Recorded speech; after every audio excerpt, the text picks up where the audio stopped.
The world didn't change. You did. The video game Silent Hill 2. Silent Hill 2 doesn't place you in a haunted town. It places you in a reflection.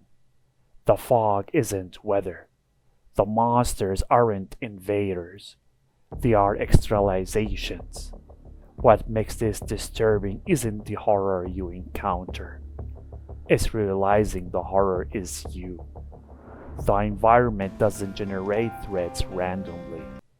It builds from guilt, from shame, from things you have tried to bury, and it gives them form. The town becomes a mirror that refuses to lie. It shows you what you are beneath the justifications, beneath the rationalizations, beneath the stories you tell yourself to sleep. The horror here is recognition. You are not finding monsters. You are finding acknowledgments. And the environment won't let you look away. But what if you don't just carry the guilt? What if you write it into existence? The video game Alan Wake. Alan Wake doesn't separate writer from world. What you create becomes real. What you fear manifests. And the line between authorship and experience dissolves. What makes this terrifying is agency inverted. You are not a victim of the environment. You are its architect. Every dark thought, every narrative choice, every story you tell becomes structure. The town doesn't haunt you. It reads you. And it builds itself from the words you can't stop writing.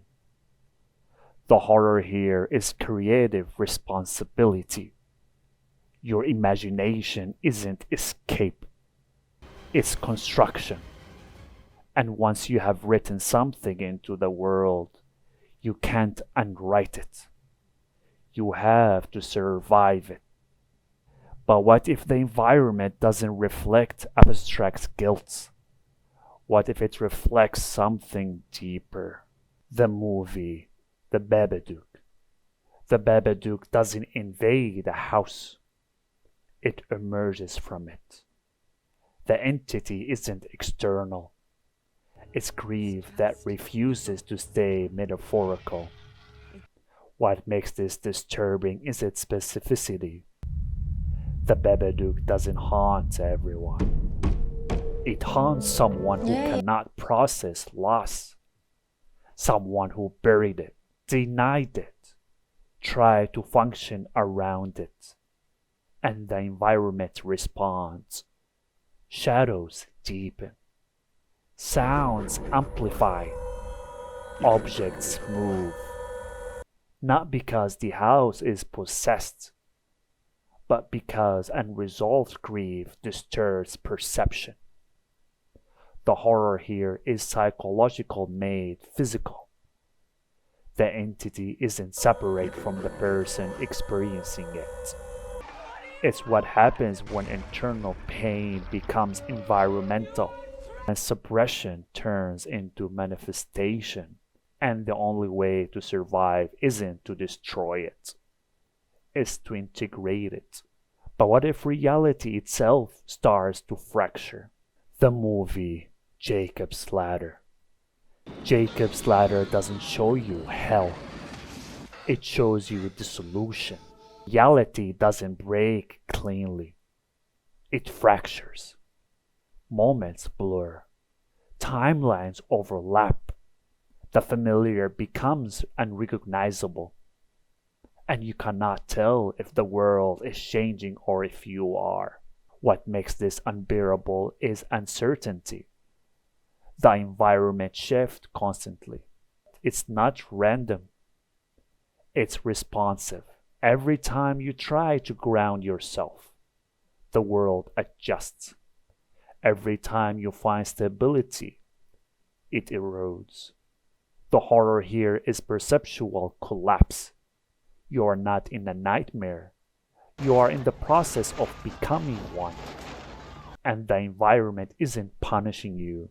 It's revealing what you have always been approaching. The decay isn't new. You are just finally seeing it. But what if the decay isn't metaphorical? What if it's literal? The movie Relic. Relic doesn't use dementia as backdrop. It makes dementia architectural. The house doesn't just contain someone losing their memory. The house becomes the loss. What makes this devastating is physicality. Hallways narrow. Rooms multiply. Walls grow mold that spreads like forgetting. The structure isn't haunted by ghosts.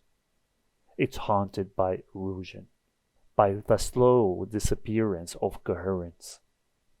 The environment doesn't reflect trauma from the past.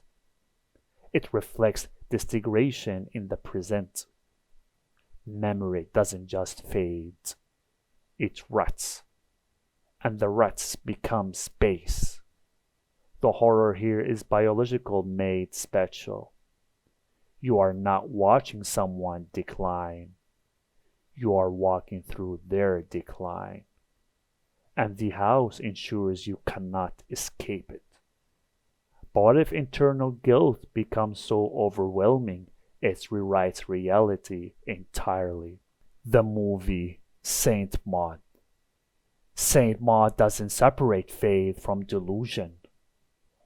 What you believe becomes what you see, and the environment obeys.